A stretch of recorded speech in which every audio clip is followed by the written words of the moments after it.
Di sisi lain, Peng dan juga lainnya tiba di sungai besar. Mereka sempat bingung untuk menyeberang ke sisi satunya. Yang untungnya Peng melihat ada jembatan. Akan tetapi Jojo takut. Jadi Peng menggendongnya.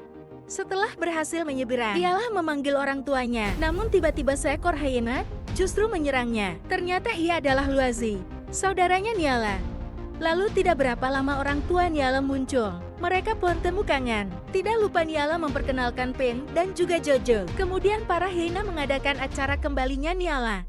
Hal ini membuat Jojo iri, karena tidak memiliki rumah untuk pulang. Seketika orang tua Niala mengizinkannya tinggal di sini. Yang sayangnya tidak bisa, dia harus menemani Peng ke Linrong, di mana orang tua Niala tahu kebenarannya.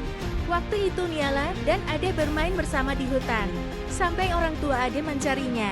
Karena tidak mau ketahuan, Ade melarikan diri. Bersamaan ibunya Ade terpeleset di jembatan. Ia pun jatuh ke sungai. Lalu ayahnya Ade berusaha menolongnya, dan parahnya, Ade maklumi yang hanya melihat kejadian itu. Lalu ia menyalahkan para hyena. Alhasil Peng melarang Niala ikut dengannya. Di saat yang sama, Po bersama Kapora memantau pergerakan hyena. Bersamaan Peng dan juga Jojo memasuki wilayah singa, di mana Jojo banyak bicara. Seketika Peng berteriak menyuruhnya diam.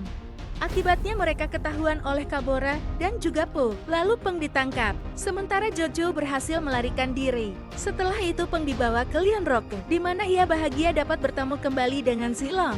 Namun itu hanya sesaat, sebab maklum akan membawanya ke hutan untuk membekukan para hyena. Dan apabila Silong tidak mau, Peng akan dalam bahaya. Alhasil Peng diborgol, lalu Puya mengawasinya. Sementara itu Malume mengajak kawanannya ke hutan. Melihat hal itu, Ade memerintahkan pamannya untuk berhenti. Tapi sayangnya tidak ada yang memperdulikan Ade. Di waktu yang sama, Ben berusaha melepaskan borgolnya. Namun ia diawasi terus sama Po hingga Jojo datang membuat Po pingsan. Kemudian ia melepaskan Peng. Melihat kebaikannya, Peng memberikan medali miliknya. Setelah itu mereka menyusul Silong. Di sisi lain, Maklumu memanggil kawanan hyena untuk keluar. Hal ini membuat Adi terkejut melihat ada Nialat di sana. Ditambah Niala juga memberitahu kalau orang tua Adi tewas karena kecelakaan. Lalu selama ini Malum tahu, tapi ia diam saja.